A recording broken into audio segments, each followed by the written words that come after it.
campers, it's not a place I want to live in, I can tell you that much. But, by the way, an update for everybody watching right now. We are live on the Rainbow Six Bravo channel. So go twitch.tv/Rainbow Six Bravo. That's where you're going to find us. The LATAM streamer, specifically Brazil, is going to go live in just a bit. So, yeah, we're just going to leave the main channel, Rainbow Six, go on to Bravo to continue with APAC North. Unfortunately, it happened with C9 v Giants, the biggest game of the day, the storyline-wise. But you know what? We have a schedule to maintain, and we don't want to overstep our boundaries, step on people's toes. So, let's move on to our maps. Which ones are we going to... Oh, which one are we going to be playing on? Right, gone. All right. Oh, okay. I was going to say. Or I am so gone. Villa at the end, decider. Geo, C9 banning theme park. Right decision to do that and go to Villa? Yeah, I mean, they don't really like that map, and they know that they won against Giants on Villa. I think, if I remember correctly, Villa historically is not a map that C9 have particularly favored, and so it was a risk for them to go against Giants on it in the major finals. And obviously, it being a best of 5, you're bound to get at least one map that you kind of would rather not go to. But they won it 7-4, and it went really well for them. Now, obviously, either of these teams would have had the opportunity to learn from in that map, but as it stands, you know, Cloud9 had the last laugh.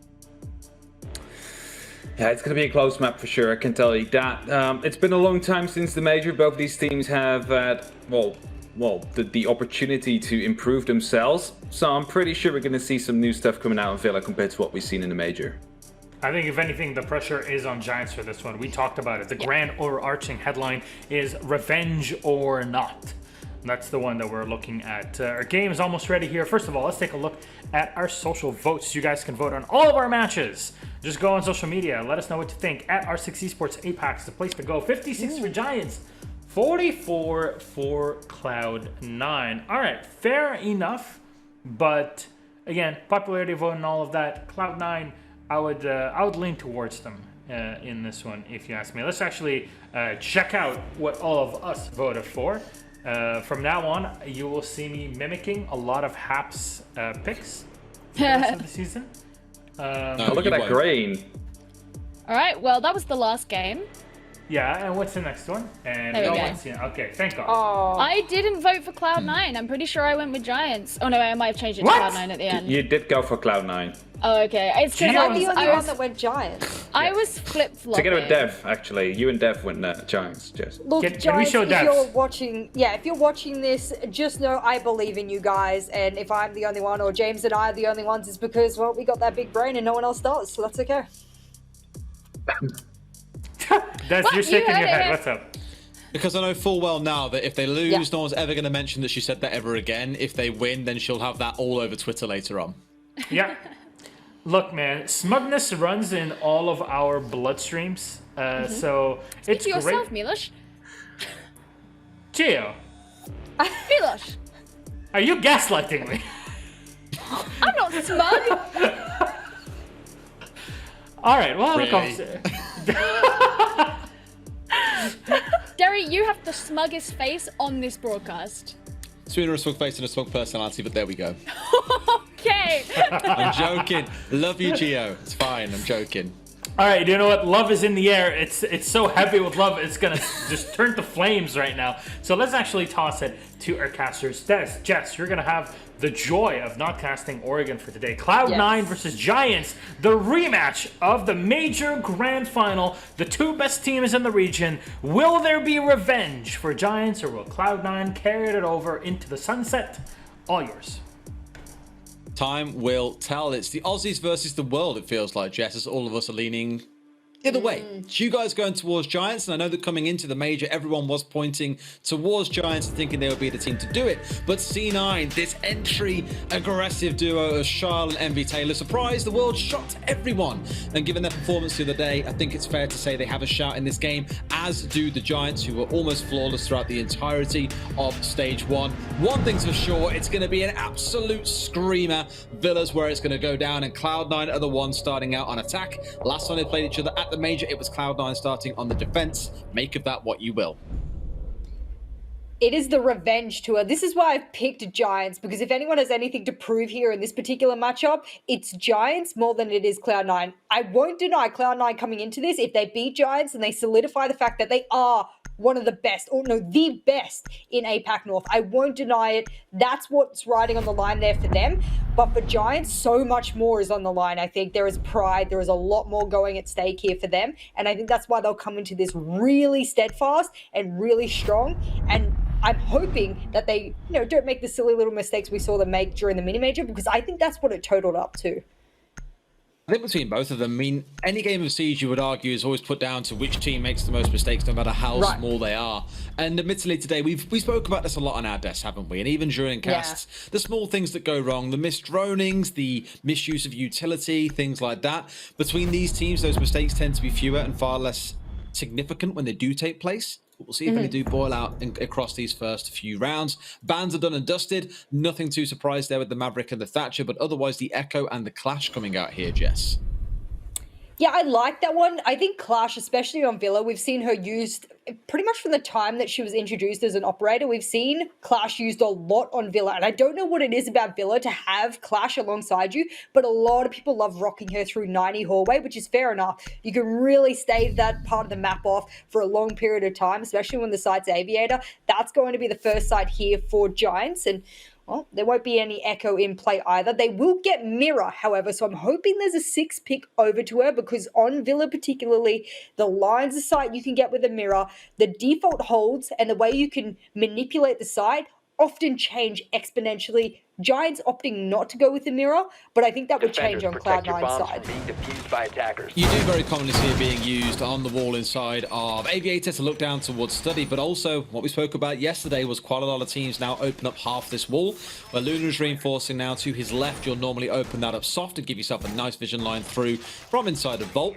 We even commented and said that really it's quite uncommon to see teams doing what Luna is doing now, which is reinforcing everything. And of course, with the shared reinforcement pool, poor Luna is relegated to being on reinforcement duty. 4 reinforcements from 1 player. That's a bit surprising, but I'm looking at all of the other operators. The only other operator you could really see having time to do that is Hysterics, and he's the one that had to run all the way over the other side of the map, start barricading the doors or inside kitchen, because it looks like they have counter-stratted C9. What they're doing over there is saying, we are absolutely certain that they will come in from bedroom side and clear that way. As a result, we want to stunt them early by having a C4 below. Good on them for counter-stratting. There's going to be a split push by the looks of it, but definitely given the area and the spawn of some of these fraggers, I absolutely consider this to be a clear. Let's always be the way, as you comment there, that the north side needs to be taken first. Most teams don't want to find themselves getting shot in the back as they come for their approach later on when they're trying to take control of landing. Otherwise, your whole attack is based on the south side. You're all forced in through Study. It makes life very, very uncomfortable. So at some stage, you do need control of the middle area of the map, and that's when the pressure from above can come raining in. You have got Harper playing on the Jackal here. Somewhat surprised to see him playing down to the south and not up towards the north here to help them hunt down those that are looking to give them some trouble. But maybe with the comparing up with the Ace, it's more the number of smokes they're looking to play with here. I mentioned it yesterday. I like how with the number of smokes that we've now got in the game, with Ace bringing them along, of course, we are seeing a lot more executes coming out, but Charles executes Shisera as the first kill. That is the Am I down and dusted inside the first 60 seconds. That'll be no more magnets flying around the map.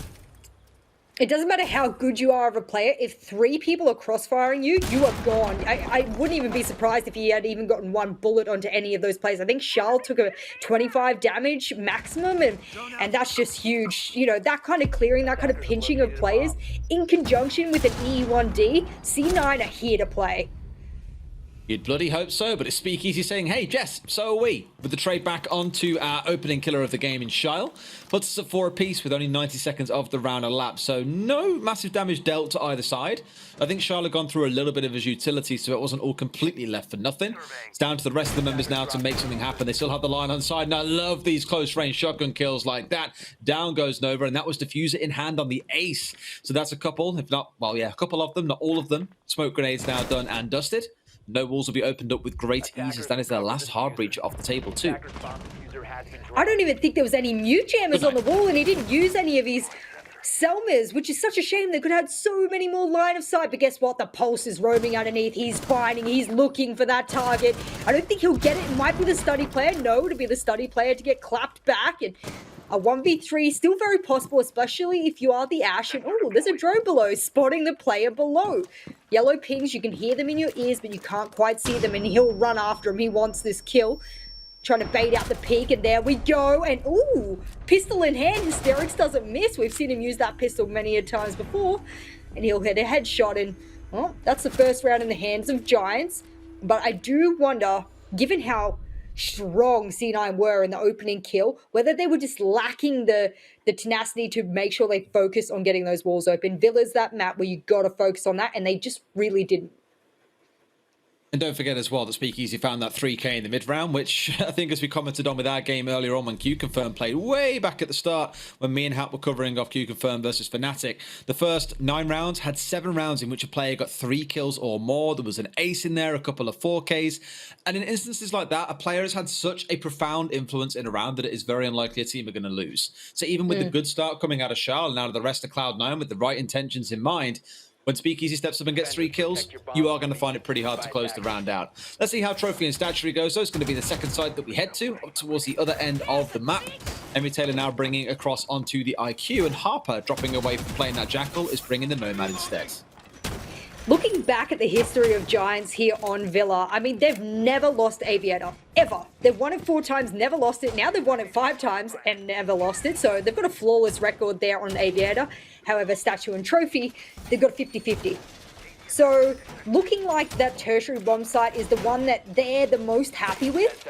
And as they sort of go through that list, it gets worse and worse and worse for them. I mean, 50-50 for Statue and Trophy, and you go down to Dining and Kitchen, it gets even worse. They've actually got a 1 win rate to a 2 loss on that particular site. So not looking the best, but who knows? We'll see how Giants pull this one out. They've had an opportunity to counter-strat here. That's probably the biggest difference. And you could tell by the way they had a pulse below, waiting for them to do that clear before. 4 wins, 2 losses in the defensive half on Villa kind of shapes up because of what you've just alluded to. Those top 2 sites generally being the ones that defenders lean towards, tend to win.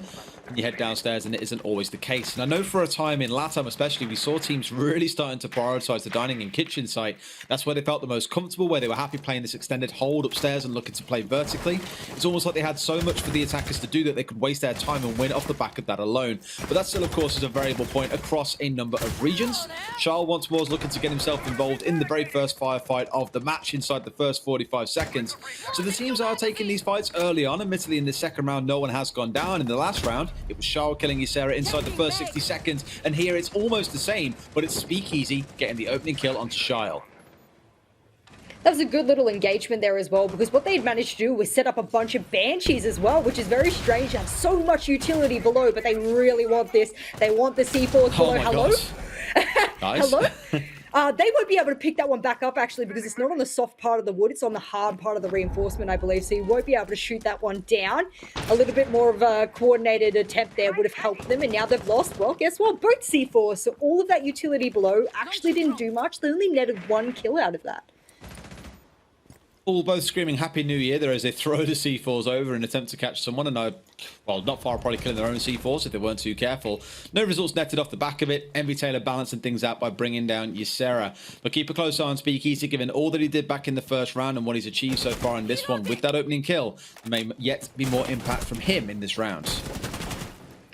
Oh, a couple of shots peppered from inside of Astro, and the smokes will start raining out. Is this an early plant that Nova wants? He's got a Banshee to tend with, and he's the one with the diffuser in hand. Maybe he's trying to bait it, and that's a smart play. He wants to get rid of any of those extra plant denials, but guess what? Both were wasted below, so none will rain up.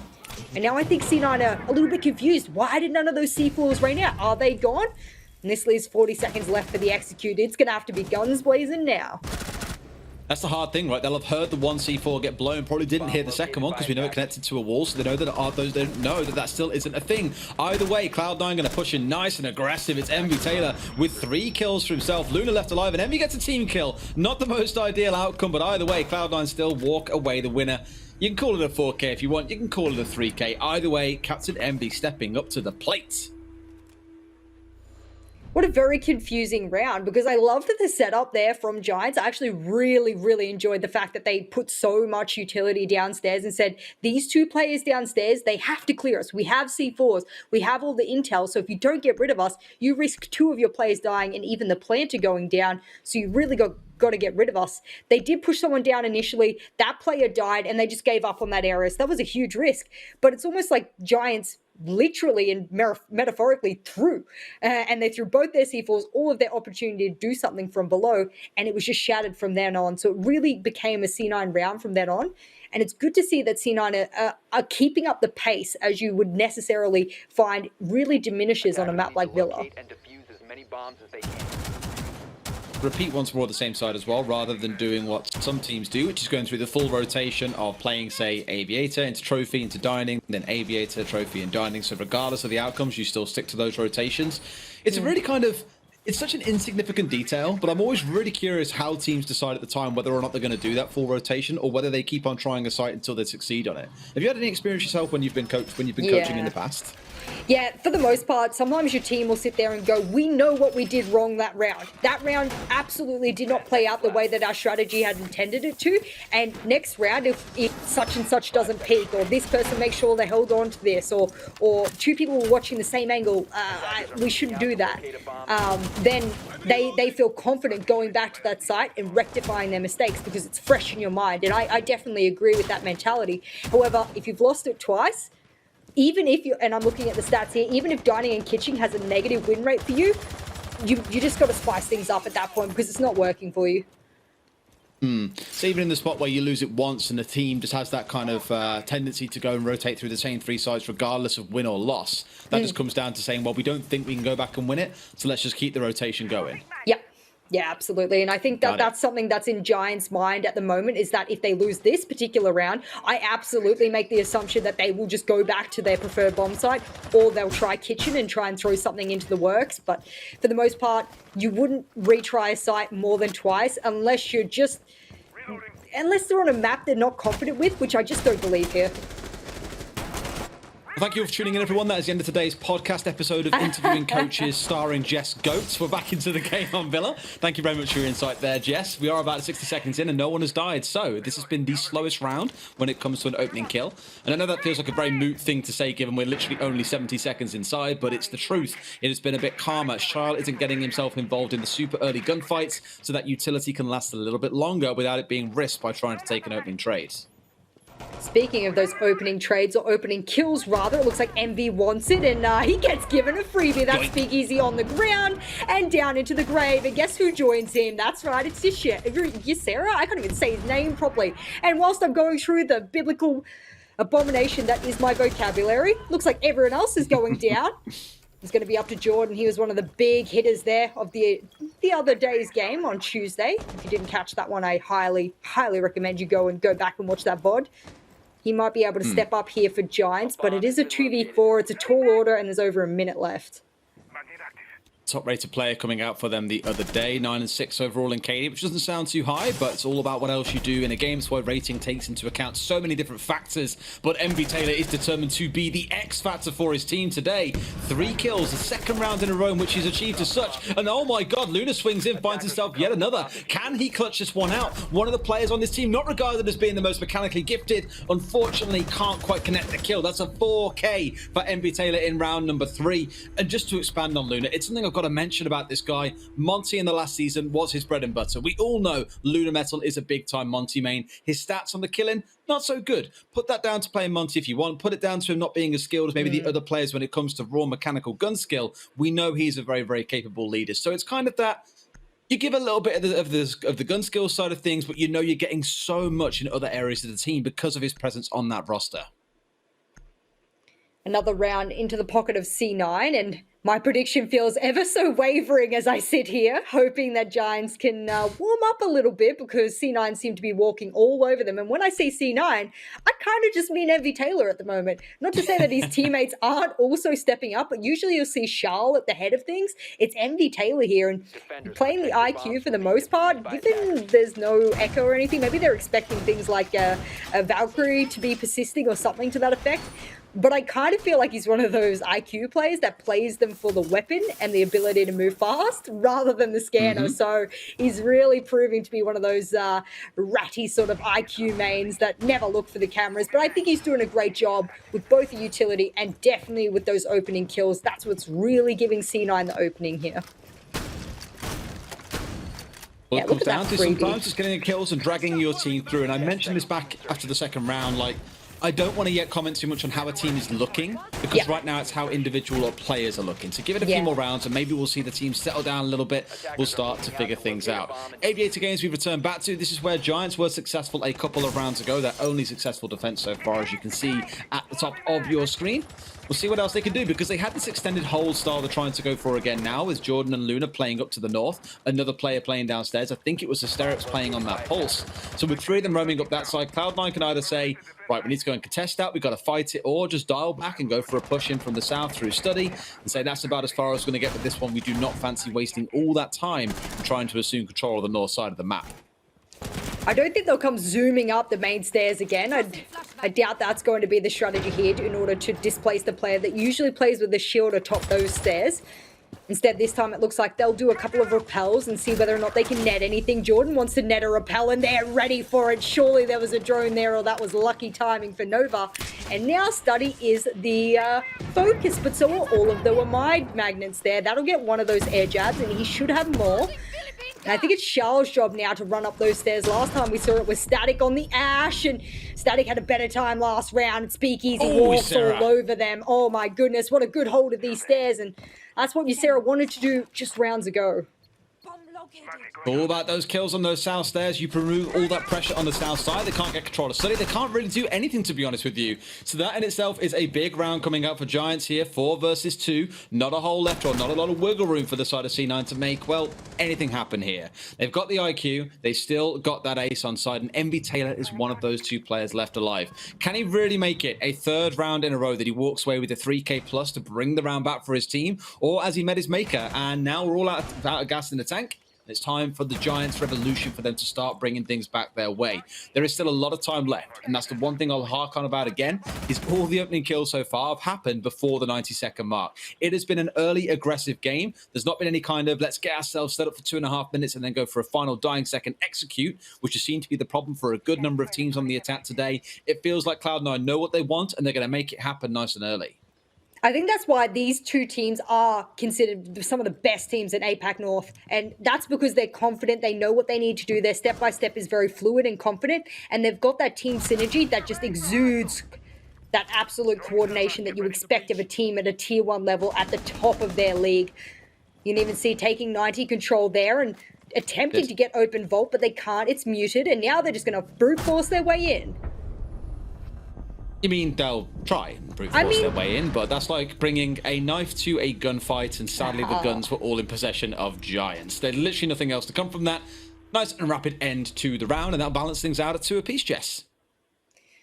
That's what we wanted. We wanted a close game. I was thinking before we jumped into this cast, I said, it's either going to be a banger or a blowout. And I couldn't work out who it would be a blowout for if it was going to be. But now I'm glad that it is starting off as a banger, because that's what you want. When you have a revenge tour, a rematch of the grand final, you want it to be this way. You want it to prove that these 2 teams being in the grand final was very merited, and you're like, yeah, this is what we want to see again. I think C9 and Giants are really putting their all into this, watching their setups, watching their formation, their coordination. There's no doubt in my mind they're taking this almost as serious as they took the mini-major. Need to locate and defuse bombs. I think with both teams, it's kind of the pride thing, right? Wanting to be the number 1 in the region, wanting to be the best team going. Everyone wants to hold on to that spot. I know since Fnatic have been kind of wavering, should we say. I mean, admittedly not so far. They've looked incredibly dominant the last couple of games they've played this week. But with them not holding that top spot that everyone assumed they would, suddenly the eyes are turning to teams like Cloud9, like Giants, and saying, man, these might just be the teams to watch out for instead. They could be the ones that when it comes around to the 6th Invitational, they are there to represent APAC and will be the pride and hope of the region. Because whilst they're all competitors right now, come to a big event like that, everyone just wants what's best for the region. Absolutely. Looks like with the next round starting, they will bring a Valkyrie this time. So now MV Taylor's job doubles. It's not just fragging he needs to do with the IQ. He also needs to find some of those cameras. And if he does, yes, one's being ping 2.0 right now, and that will give them an indication. No need for the scanner. And he actually did just spot it for a second, but I believe it just got shot as he did. And as long as he finds the rest of those, this will make their job ever so much easier. I think what Giants wants to play to is to have those C4s in hand and be able to get people from below. That's their plan, surely. But in order to do that, they need the intel, and that's going to be crucial for them. So I think for MV Taylor, that's going to be an important job for him here. Activating summer sequence. Someone being tossed in, but I think that's muted out again, right? Always. Always going to be the way. So unless there's some vertical control to come through from Envy here to shoot it out, then that wall is staying closed for now. Looks like they are trying to find a way to get through and find out what they can do to get rid of it from this side of things. There we go. That should be the Ash charge going in. Expertly done by Static. That removes it away, and the Selma will get this wall opened up. Now I imagine attentions are going to turn instead to pushing in down towards the east side rather than trying to focus on getting through Pantry. Jordan might be the first target here. He has multiple ADSs and bullets raining towards him. He's trying to get a wallbang through that dresser there, and now he's going to try and peek instead of hold his steadfastness there. He has a couple of ADSs, and I know that they want to cook it. Speakeasy, has he got the spud gun out in hand? Oh, goodness me. What a weapon choice here, and he might get a couple of good kills from that, but Jordan's holding his own with very low HP, and now C9, they're going to Hail Mary, and surely this is what they do, but MV Taylor needs to coordinate with Static here to make this happen.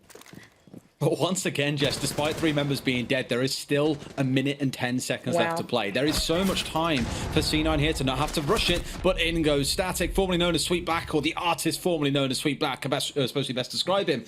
We'll find one, but Luna claps back on the other side, and that puts everything down to MB Taylor, needing yet again a 4K out of the captain.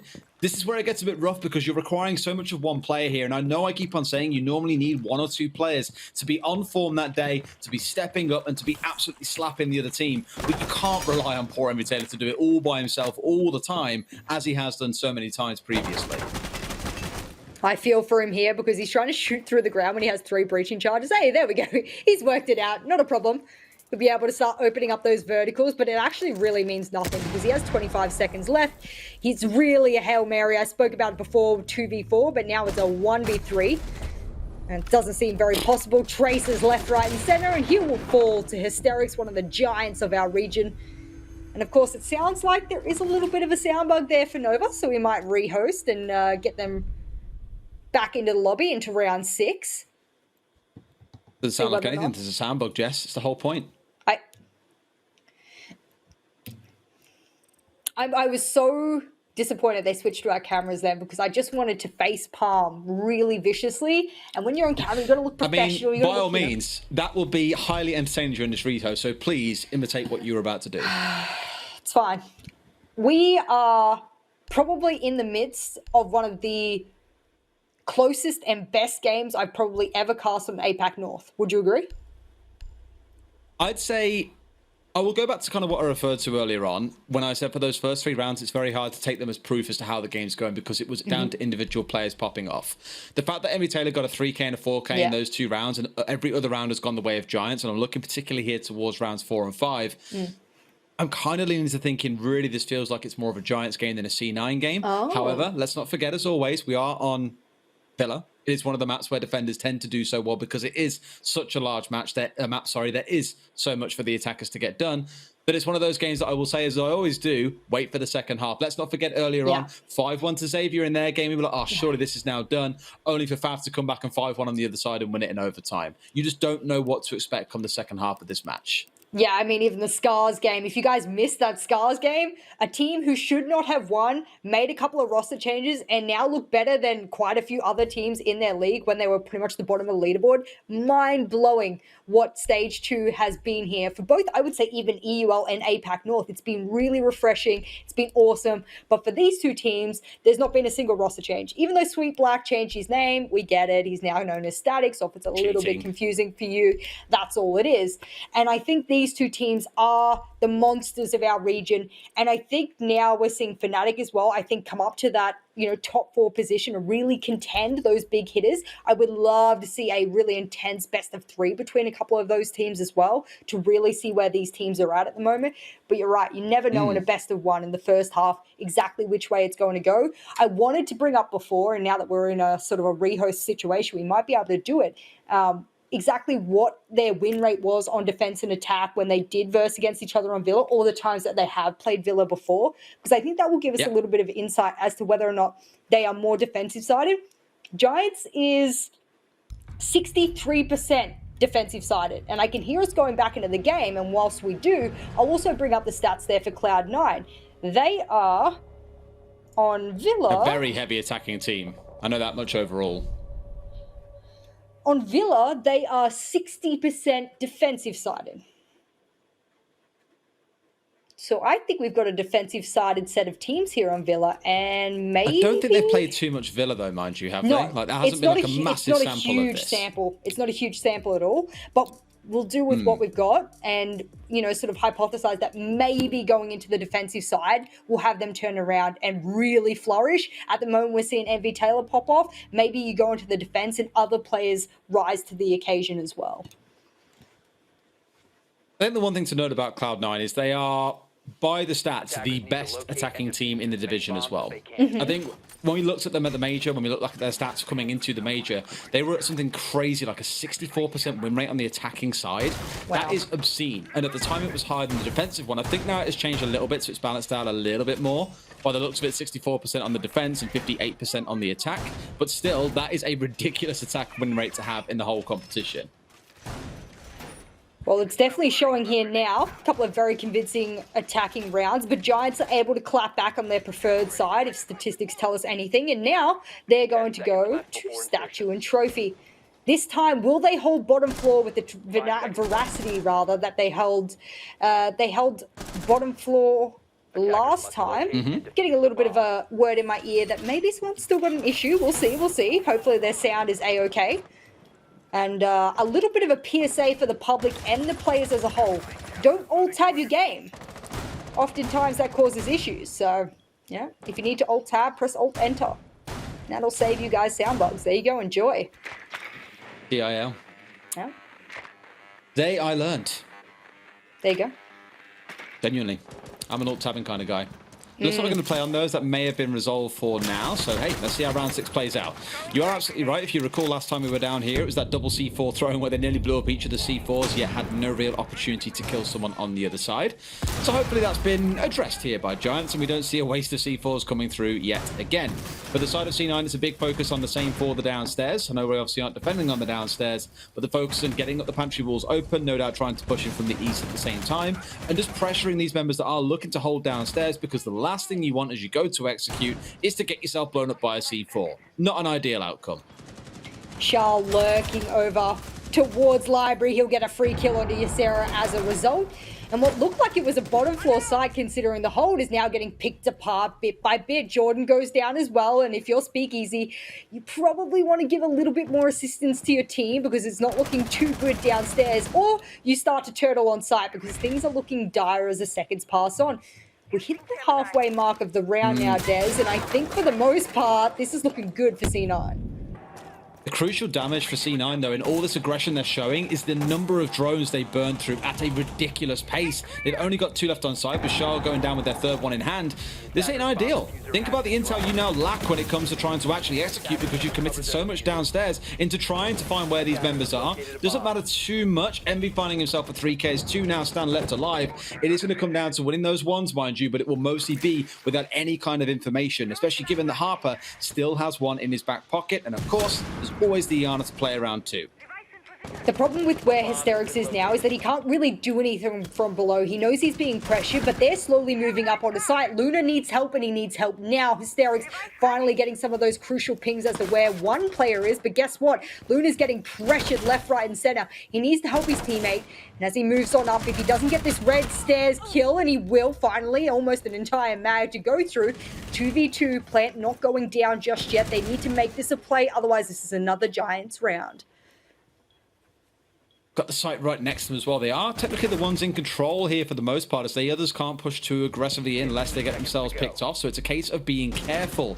But knowing how much time is left on the clock, only 10 seconds, that means this is a temporary 1 versus 2. Tries to go for the plant, trying to stick it out. Downs Luna. It's Hysterics by himself, and there we go. Harper stepping up big, despite it being that glorified 1 versus 2. Does give the round to Cloud9, and the half ends, Jess, at 3 apiece. You mentioned as we went into that last rehost how close the game feels. Well, now it's confirmed. 3 apiece. It's a back and forth sort of mess, and I think the thing for me there was that could have very much been a Giants round had they have played that a little bit more closer to home. And when I say closer to home, oftentimes when you lose a key part of your strategy, you'll have everyone rotate back to site and then implement a turtle type strategy going, we've lost some players, we've lost some utility, it's better off that we hold each other's crossfires, entry into site, and we turtle up a bit. And I think that's a good strategy for the most part, because it then sort of patches some of the holes that have been made elsewhere on the map. But Hysterics was downstairs for so long, and you could see Luna, he was panicking, he was getting shot everywhere, and I think Hysterics just needed to be a little bit more aggressive on the way that he came back to site, the way that he assisted his teammates, and that could have been a different round. Yeah, I mean, across all 6 rounds there, you've seen for the most part, a lot of it is rode on Envy Taylor's shoulders when the team has done well. That last round there, although he didn't pop off and make it happen, he was involved in that closing play, in which Harper found 2 kills. If that was going Envy's way, that was a 4K to Envy.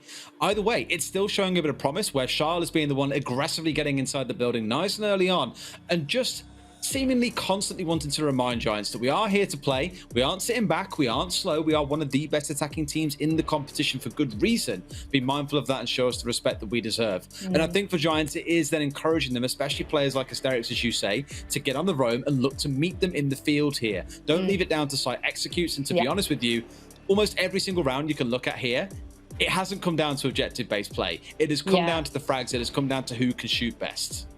Yeah, and I think that's the big thing that you can really put into play here, is that they baited the plant as well. You could see that their intention was not to get the diffuser down. It was to pull out those defenders. Where are you hiding? We need to see your positions. We need to hear you. And then we can let Harper with the AK, and he's got enough bullets to go through the entire team if he wanted to. He's going to scout you out. He's going to lay you flat. And I think that was the right play as well. Often teams will play, no, go for the diffuse. And I think in my head, no, they were so close. That could have ended really badly. And even when you're planting behind that little ledge there in statue, could often get the top of you to clip over and you could be seen. So you're not really planting safely at that point, are you? So I think for the most part, they need to read into this and be a little bit more aggressive a little bit earlier in the round. As you said, they're trying to meet them at the battlefield, but they're not meeting them far enough, I think. Well, this is where it's going to be interesting going on to the defensive side to see if they go for a similar setup to what we saw Giants coming out with when they were defending Aviator Games, with this extended hold up to the north, looking to again match them in the field, keep the fight away from the site itself, where it has seemed to be for most of the half.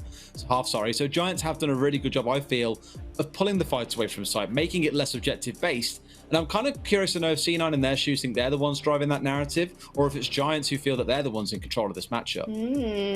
That's an interesting one, because if you look at it in the regular discourse that we have about maps as a whole being defender-sided, outside of Coastline, of course, you always get that conversation that, oh, they started on defense, oh, they started on attack. So as a result, we haven't really seen what they're fully capable of, or we've seen what they're capable of, and they haven't finished the half with enough rounds. So this looks dire for them. I think in this case, you spoke about it before, C9 had one of the highest attacking ratios in all of the teams, and that probably puts them in a pretty good position going into the defense to maybe they could lose a few rounds here and there, but as long as they keep that sort of confidence, and especially that aggressiveness we're seeing from a couple of those players, Charles, Envy Taylor, Harper as well, he's had that passive aggressive, a nice little balance of the way that he engages with those defenders that he sees around the map. I think he's done a real good job of being a flex player, which is, you don't often give them a lot of airtime, which is a big shame, because there's a lot of big players, PMW on the Nomad last match as well. I mean, those players don't get a lot of limelight, but they do a heck of a lot.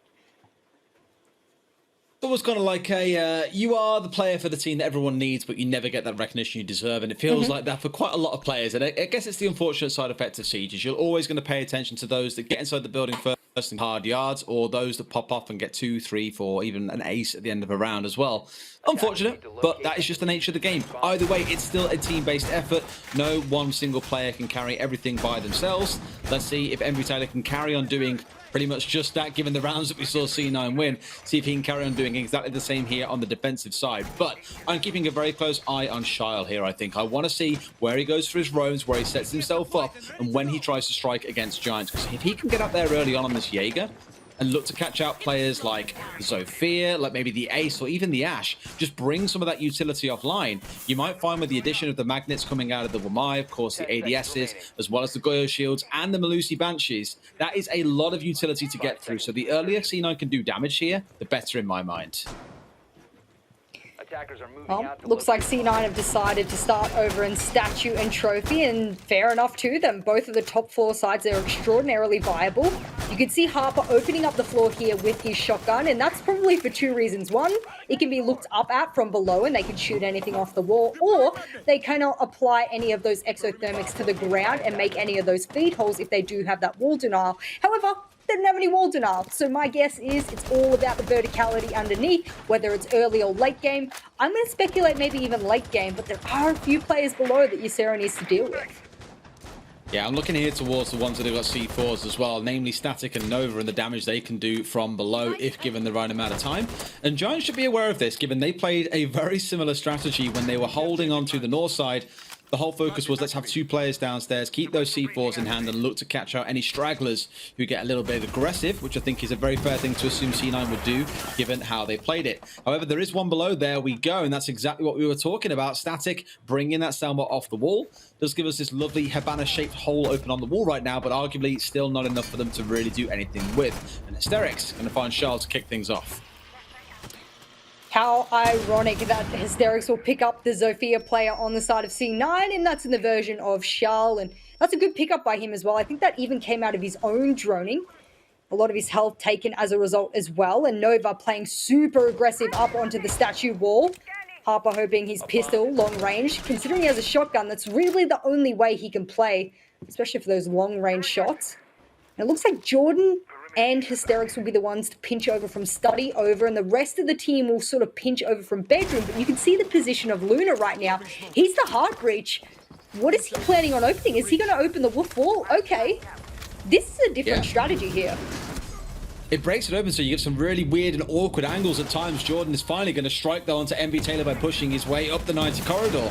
But as you mentioned, with Luna opening this one up, think about the coverage they now get. No one can rotate safely back up up the red stairs. No one can rotate between side doors comfortably. It's going to make things a little bit tougher here for the defenders on the south side of the map, as everything has been opened up against them. And equally, Nova in this back corner where he is now is under pressure too. Is Opt going to go and sit still behind the statue, which can be a bit of a risk, given that long angle that has been opened up, but must feel confident enough that he can do some damage from this position. A lot of very panicky pre-fires coming out from C9 here, and it looks like this is exactly the time for the execute right up on the statue door, but they weren't expecting Nova there to clap back. Static also gets a headshot, and I'm not exactly sure where he was, but Nova, one-man army, plant starts to go down, and now Harper with a shotgun. It's all up to Jordan to cover here. Static 1 HP, air jabs going off. They know his exact position now, and surely they shoot him through the ace hole here or the feet hole. No, they don't. It'll have to be them moving all the way back. They want the long angles on this. The Ash charge will come through and open up a line of sight for underneath. But it'll be Hysterics who claps things off at the end. And, well, that's a very convincing round there for Giants after they were managed to collect themselves late in the round. Especially from Hysterics as well. The fact that he manages to get in there and break Nova out of position, kill him, plant, get back outside the room, and then hold the cross angle. Unbelievable. Really good round from him, and a good one for Giants to start off their attacking side of this map. Sounds like we have another one to come through. Another rehost potentially, as another sound bug is in existence for us. One for us to get sorted out. We'll find out in just a few seconds if that is going to be the case. Either way, when we come back, or if we stay in the game, it's going to be Aviator and Games for the next site. To be expected, these are the two primary sites that we see here on Villa. The boys are going to stop alt-tabbing. I know they're trying to check their DMs. I bet you everyone's up in there wishing them luck, and as they should be. But got to focus on the game, boys. And I think that's the I've told you here. so many times, don't use Twitter whilst we're casting. Yeah, see? I mean, that's the old tab bug, man. That's why I can't hear you. It's actually a blessing, if you ask me. I really enjoy sound bugs when I'm casting, because then I don't have to listen to you. Wow. It was a good one. That was brutal. It was, you never expect it, do you? You never expect when I clap back. I always expect when you do it, but I think you never expect it back. No, and the funny thing is, like, I remember when I first got into Siege, you were that stern-faced woman on the desk who was kind of scary and took a massive dump on every team and everything they did wrong, and I was like, whoa, she means business when she talks about teams, man, damn. And you got a bit softer in your old age, I think, Jess. Yeah, I've become a bit of a boomer in my old age, and I'll be 25 soon, so it's only down from there, I've been told, which is fair enough. Welcome to the club. It's where you get closer to 30 than 20. That's exactly right, and I think I've softened up a bit with my age, which is fair enough. But looks like the rehost was denied, and guess what? There's only so many rehosts you can take as a team. So if you've got a sound bug and you're alt tabbing to text your girlfriend or you're on Tinder, that's too bad, so sad. That's commitment to have Tinder on your PC. Let's not lie. I think it's a thing, though. It's definitely a thing. Is it? Yeah. I mean, you sound like you speak from a woman of experience. I don't know. No, you said it, not me. And I digress. Nonetheless, looks like Hysterics and Jordan want to make quick entry, and I want to make a quick segue away from that conversation. They'll catch a drone, and they'll have to shoot that one to make sure that they don't get extra intel unnecessarily. So, and a clear from bedroom over is the play, as most teams tend to do these days. Sarah still finding the opening kill onto MB. We speak about him so much and the damage that he's done in a number of these rounds, but when he's dead and off the board, guess what? Not an awful lot that he can do for the team, so that is still advantage to the side of Giants. So the Mozzie gone off there, so not the end of the world, I suppose, to lose that operator. I'm still looking more towards, potentially towards things like the smoke, looking maybe in towards Malusi with that C4 to play on side. I actually think Mozzie may have had a C4 there, so that's going to sting a little bit, I guess, to lose it. So, take it either way. It's not particularly great no matter which way you look at it, as you've now lost one of your best players. I remember actually MB in a game on console last season. I can't remember who it was against. The dude got like 18 kills. He was an absolute monster on the entry. Everyone who tried to get inside the building, he was there to greet them at windows or doorways. He didn't care. Lots and lots of damage. This is one of his main operators. So really, big shame for the team that they've lost him so early. Ooh, did you see what Jordan did there? He shot off the last in a sort of explosion of the Selma there, because what he wants is that to be a vault hole. He doesn't want any of the defenders to be able to freely run out of the hole they've made. And that's such a small thing, but it's also such a big thing as well to be thinking at that level. This goes to show why Giants are such a very, very strong and high-tier team, and they're probably, on an international level, they probably square up to a lot of the teams. I think there are a few teams here in the region that do give a fair shout, and of course we are only at the start of APAC Stage 2, but even Fnatic are looking to reclaim that spot that we all thought they would be at the end of Stage 1, so it's an exciting time. We've got still, don't forget, 4 more weeks of action to go for Stage 2 before we start heading in towards the finals, the majors, everything else that follows through, and of course those relegations for the teams that don't have such a good time, so be sure to keep a close eye on those. Speakeasy picks up Harper, Shile trading back in towards Luna and down on 90. Nova's going to collect one more. Those last couple of kills fall in the way of C9, balance things out into a 3 versus 3. So this is feeling pretty good. But now it's on Giants with only 10 seconds to go to push in for the execute. And there we go. That hole that you mentioned, the vault, comes through for them into a 3 versus 1. It's all down to Shile by himself. All he's got to do is deny the plant, but can't even do that. Hysterics, he turns it up to 11 in the dying seconds of that round, picking up 2 kills for himself and ensuring the Giants find themselves their second attacking round. This is looking spicy, Jess. Now, C9 have yet to find a defensive round win. Yeah, that's a bit of a tough one there. You said, you've almost predicted it. C9 are an attacking-sided team. Well, it's being played out in front of us, and that's a bit of a shame because I don't necessarily think that their setups have been poor by any means. I just think that Giants, they're just moving so fluidly throughout the map. They know exactly what they want to do and how they want to do it, even down to that Selma thing I pointed out. I think that that's such a minor detail, and Giants are really finicky with all of the details in their attack, whether it's minor, whether it's major. They really focus on those things. I think the big thing there for C9 was a little bit of that utility usage was a little early. I think those smokes as well were quite a bit early. The pressure was on, so I get that. But had he had the last smoke sort of in the last 5 seconds rather than using it in the last 12 to 13 seconds, that's the difference between winning a round and not winning a round, I think, sometimes. I think so much of this has come down to these flourishes coming out of Hysterics. And sure, he's only had 5 kills in the 2 rounds that we've seen since the rehost, but those 5 kills That's a lot. That's still half the team approximately, or if you want to average it out, bang on half the team. Take a couple of arms and legs with you as well. Bang on half the team in both of those rounds. And touching on Hysterics as a player, we always hype him up and say that, you know, this guy is incredible when it comes to his performances. And you only have to look back at last season. Top for rating, top for KD, top for cost. The guy is honestly a machine. Looking at KD alone, he was plus 54. The person closest to him was DCH at plus 33. And then just below that, with plus 26 and plus 23, was MB Taylor and Shile. So those two players together, you might argue, do stack up very well against Hysterics. It's kind of a one-man army versus a two-man army. Go figure.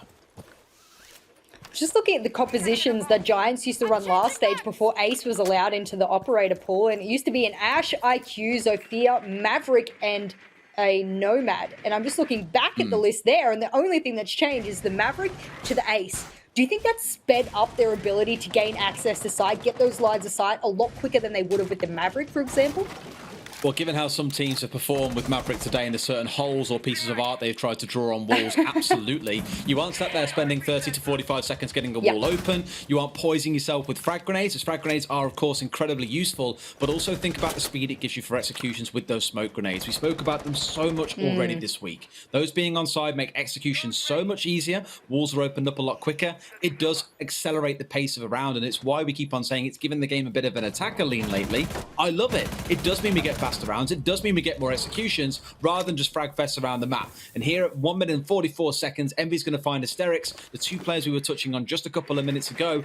Honestly, Jess, these opening kills are all now starting to fall around the 2 minute mark. It is unbelievable how fast the rounds are developing. That's a good trade there. And an even beautiful trade back with the C4 from below. Pulse, this is what you've got to be very wary of. They do have an IQ in hand, but again, not always the best counter, of course. They've got to focus on Legion Mines and 100 other gadgets around the map that she can scan. And I think the good thing about that for C9, at the very least, is a lot of the fraggers on Giants have been droning themselves. It's very peculiar. They have some of those flex and support players who I think could drone them through and hot drone, and some people call, the ability to roam clear very effectively that way. If they did it that way, I think they'd be faster than they already are. If it's a development that can come through in future rounds, 50 seconds to go, it's say 2 versus 4. Sarah and Luna, all that's really left alive in a hope for this round for Giants. And truthfully, I imagine C9 are taking a bit of a breather right now and going, okay, we have stemmed the flow. Things are calming down here. We have yet to win a defensive round. This could well be our first. And the real odd thing is it's a total flip to what you'd expect. You would normally think a team would lose the downstairs site, win the upstairs ones. So far, C9 have lost the 2 upstairs one and are looking to win the downstairs one. But let's not write off Luna or Ysera just yet. There is still 20 seconds to play with here and time to make things happen. First one comes in with Luna collecting onto Static, but they need to find the rest. Char's going to pick one more up. Luna steps forward and gets one more, but sadly, that hero story is shut down with 2 kills still to go. Nova collecting that, and C9 put their first defensive round on the board. It's funny you talk about bottom floor, actually, because another request for a rehost, actually. I wonder whether or not that will be given that seems like it is a crash rather than audio bug. So no need to prove that when it proves itself. We'll see whether they get that activated or not, and it comes back to our gorgeous faces. But whilst we're talking about that bottom floor, you said they couldn't get the top floor. They went downstairs. I look over to the stats right now, and as you see us come back to our lovely faces, we'll do another quick rehost. They've won Dining and Kitchen every time they've played it defensively. So fair enough. I'm wondering whether or not that should actually be their first bomb site they try and go to, because they've had such a good history on it. That round wasn't so convincing. I think that came out of a couple of really good trades in that initial opening pick from the Legion. But for the most part, they have a pretty good history on that. They also have a really good history on Gamers and Aviator, so they're probably pretty upset that they didn't win that one.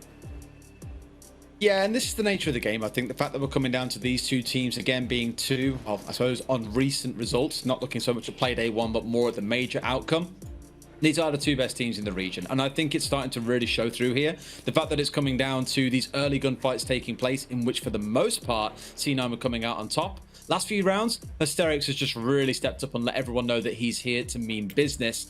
And that in itself is just showing that Giants, I think, are going to keep on peeling these rounds back away from C9. They can keep on finding those opener kills. That's all they really need to go their way. Hysterics has really turned that heat up because he wasn't present in the opening kill scorings for the first 6 rounds. Wow. which is so unusual for a player like Hysterics. I know we harp on about him all the time, and that is not a pun towards Harper on C9 or anything to that effect, but, you know, we talk about him quite a lot. I don't have the stats here for stage 1, but I'm sure I can get them up as we sort of divulge on with other information about those particular rounds and how we think this will now go, considering C9 is shown to be a little weak there on the defensive side. You said we can't talk about the game until we get to the second half. I'm now agreeing with you tenfold, because look how it's sort of gone and the trajectory of the game since we've hit this second half. It was like C9 used all of their power in the first half and they're just falling flat here in the second.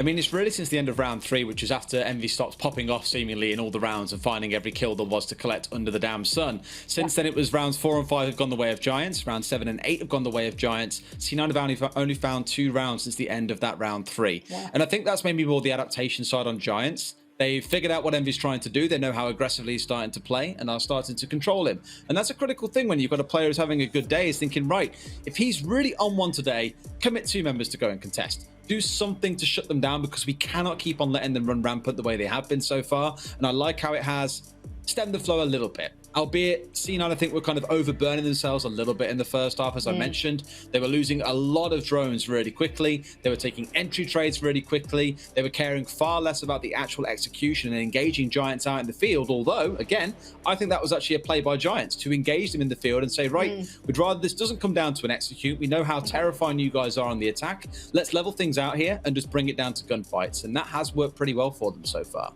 I want to bring up a point while we're still getting that lobby sort of put all the players back in. Another point I brought up in one of those rounds was that I felt that it was kind of peculiar that some of those fraggers on the side of Giants were droning themselves in. And this is a contentious topic, especially around the coaching and the support staffing community. You know, it's quicker if they drone themselves in initially, get that first section of the map drone for themselves, and then, you know, maybe you can have a couple of hot drones going around from other players.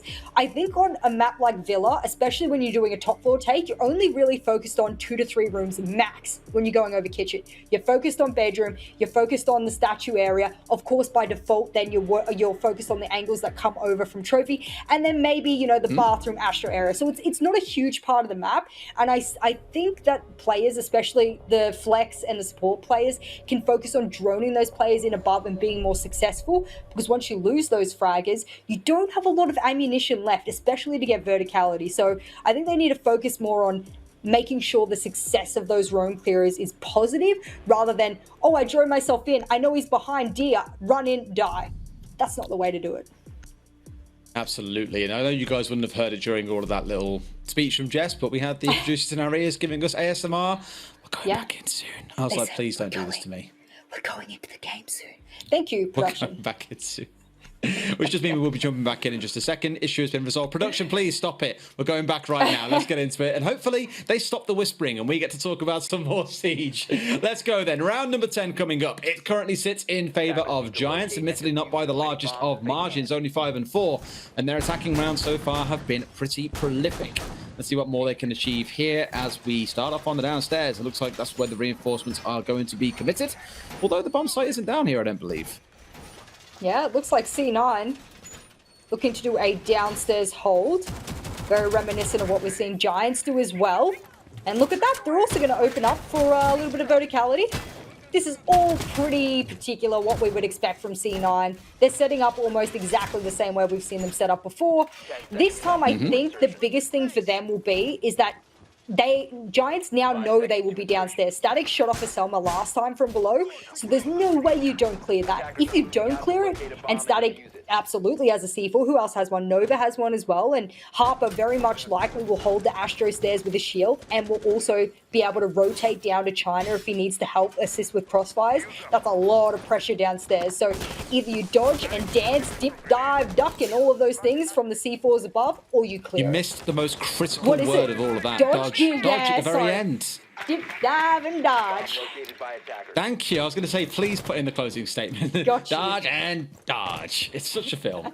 Absolutely love it.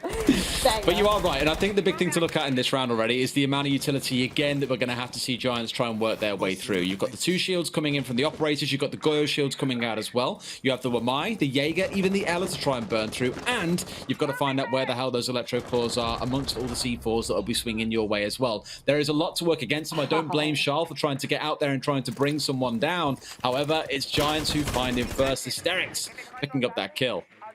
I don't know if that was off his own drone, a yellow ping or whatnot, but I don't think he really had any of that 90 window actually properly broken open. Some people have been doing bullet holes as they repel on windows, which I think is so intense. You know, you expect bullet holes in walls, you don't expect them in barricades on windows, so that's a really good one there. And Luna setting up again to be able to get this wall next to Wolf. I like this because it blocks off the line of sight of Static. He'll have to spray wildly through that to try and hit the Selma.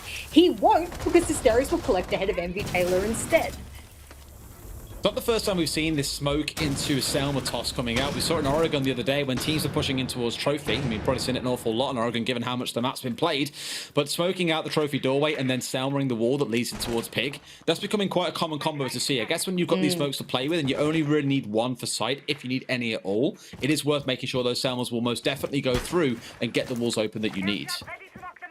Well, Luna's done his job over towards that side of the site, and whether or not he rotates his other Selmas towards bedroom is yet to be seen. If you don't know, you can use Selmas on almost anything. If you put a Selma next to an Evil Eye, destroyed. If you put it on a shield, destroyed. It's so versatile of an operator. There's so much he can do. Like, if he uses it on this shield here, I wouldn't be surprised. How many does he have left? I'm not entirely sure, but, you know, there we go. Extended view, thank you so much. He's got 2. So he could feasibly use one on a wall, one on a piece of utility somewhere, and that's what makes it so good. And how it's raining everything from below, but Static doesn't care. He thrives under pressure.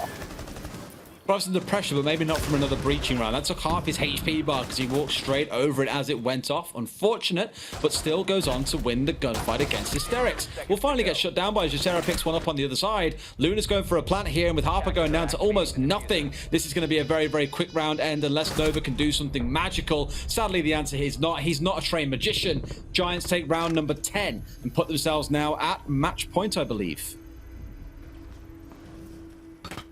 So, Villa, pretty good for attackers. I'm just sitting here feeling good. You know, like, when you just pick a team, I'm feeling like Hap right now. And you're like, yo, everyone else predicted wrong. You're sitting here like, no, I believe in you, Giants. And you know why I believe in you, Giants? Because your name is Giants. You've lived up to that high standard for so long. You gave Cloud9 the mini major because you're absolutely going to smash them in the other major, and that's fine. You know, you gave them a little bit of a taste of victory before you're absolutely going to crush them later. I get it. No problems. Some mercy every now and then helps. A really ironic analogy from you to be talking about Giants being like Giants when you're about 4 foot yourself. That's why I'm talking about it. Because to me, like, a normal person is a giant. So who knows what I'm referencing here? They're just normal people, Jess. I don't know what to tell you. The rest of us see the word giants. We don't see giants. We just see normal-sized people. It's you that sees giants. I tell you what, it's probably more of a detriment to be a tall person than it is a short person. I'll tell you that much. Is it? Yes. I mean, no, you have the really annoying problem that used to traumatize me as a child of going to the cinema and not being able to see over someone's head at the cinema.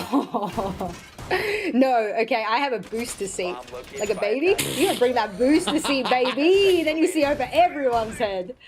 I can just imagine you rocking up to a cinema in Paris at some point and being like, hey, got my booster seat? And I'll be like, Jess, please. Just, please don't embarrass me like this in public. I don't want this today.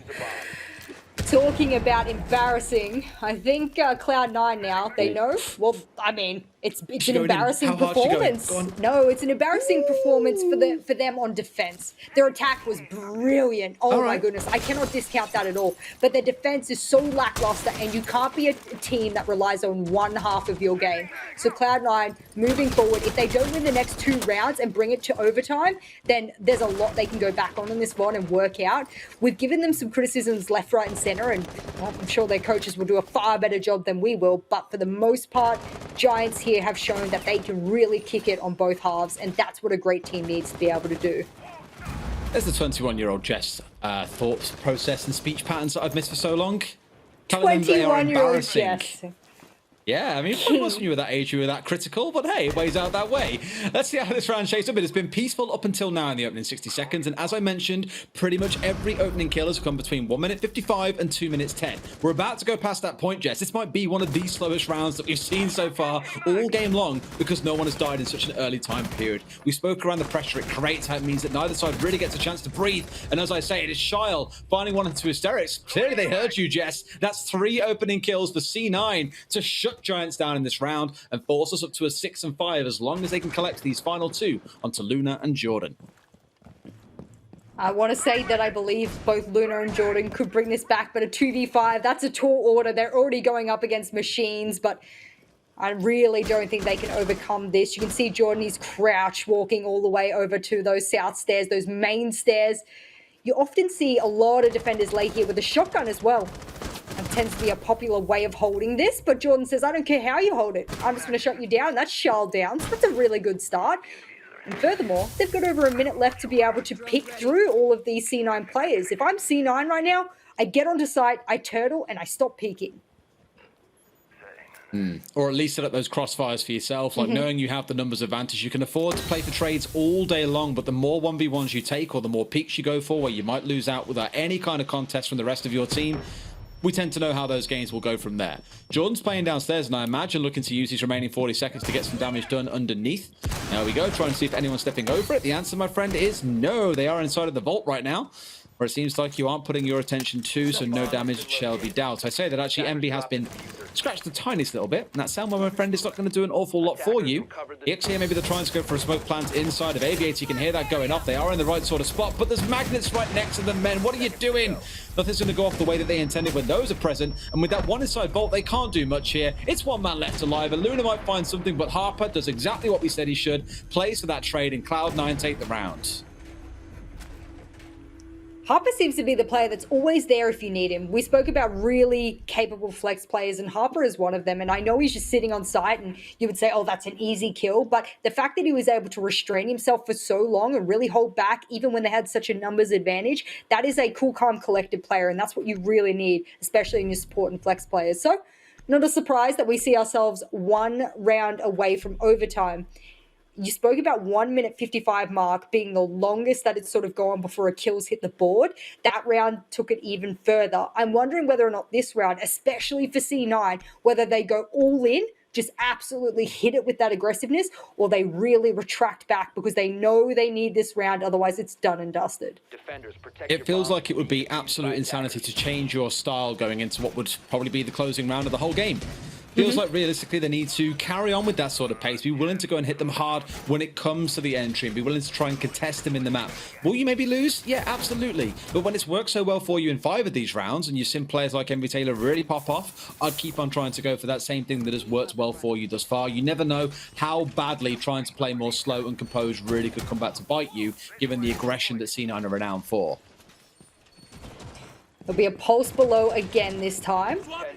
I'm also just looking through a couple of their operator lineups here. Site is kitchen, is it not? So it does look like they'll be doing a top floor hold with a heck of a lot of verticals. And if you look towards Cloud9's usual compositions on Villa, for the most part, you'll always see a Valkyrie, a Jaeger, a smoke, and you're looking at there, we've got the lack of the smoke. We've got a Valkyrie, however. So there's a couple of changes up onto how they would usually play this. But for the most part, I think they know exactly how they want to do this. And MV Taylor says, I want to meet him right at the entry point. Understandably.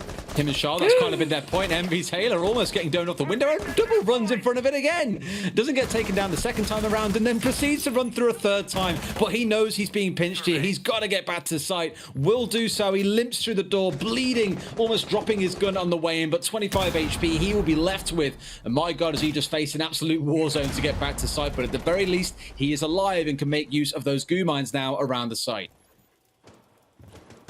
That was actually a better opportunity for me to use my dodgeball reference because that man matrixed all of those bullets on 90 and then hysterics as well. That's his last nade as well, and they actually haven't been, they're very effective whatsoever. He tried to use one to catch Envy Taylor as he rotated out, and that didn't really hit at all. And then he tried to use that one there. I'm not sure if he destroyed something or not, but he really won't get much from those grenades. And now Envy Taylor says, oh, I'm dropping. Justice Jordan runs on in, and that's a good rotate down from C9. Exactly half the round wasted, which is pretty good time management. People from below, but he's already disappeared by the looks of it. Going to catch no one with it. I always keep on saying it, Jess. Slowest round so far, by the way. A minute and 15 seconds, and no one has gone down just yet. A couple of close affairs, maybe. Arguably, Envy Taylor should have been dead a good minute and a half ago. But it's not to be the case. He is alive. And as I say it, it's the curse. Hysterics picking up onto Harper. And that's the opening that Giants need to get this round underway. Can they close things out here? Or does C9 see us going through into overtime? Surely Static pulls out his scanner here. He needs to alert his players as to where they are because he can challenge these verticals if he wants, and he has the UMP in hand, so it's actually not the best weapon to do that. But what his team needs right now is to know exactly how many players are above and how many are laundry. Are there any laundry? If not, okay, no problems. We hold the site from the outside in, and if they're all above, that's easy for us. We know where they all are, but they need intel right now, and that's what they're lacking. Formation game is where it all counts. And there's a couple of headshots are always going to help too.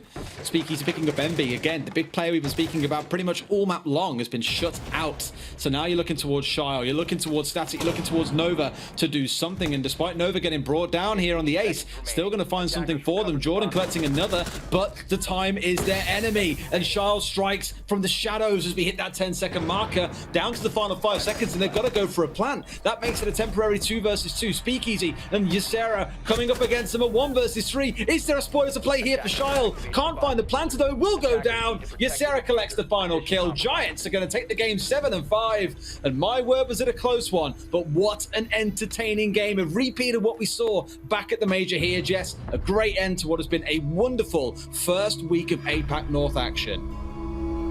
I think it's safe to say the Giants are walking away the victors, and the revenge tour is very successful here for them. I think during the major, they might have shown a little bit of mercy because today they absolutely walked through their opponents. Unfortunate that we won't see the full leaderboard, but I'm sure the stats will be developed by CGG just after this particular matchup, and I can't wait to see them because there were a lot of big names who stood up when it mattered for Giants there. They absolutely did. And I've always got to go back again to the aggression in this game. Every single opening kill coming inside the first 60 seconds or almost inside the first 60 seconds. Shile, Hysterics, Envy, all of them getting out in the map and looking to make a difference today. But unfortunately, it turns out when it comes down to things, Giants are ever so slightly ahead of C9 right now, at the very least on Villa. And like we said, who knew? Attacking favored map, apparently. Let's go over to our analysts and see what they thought about that matchup and close out the show. Hello, big reveal.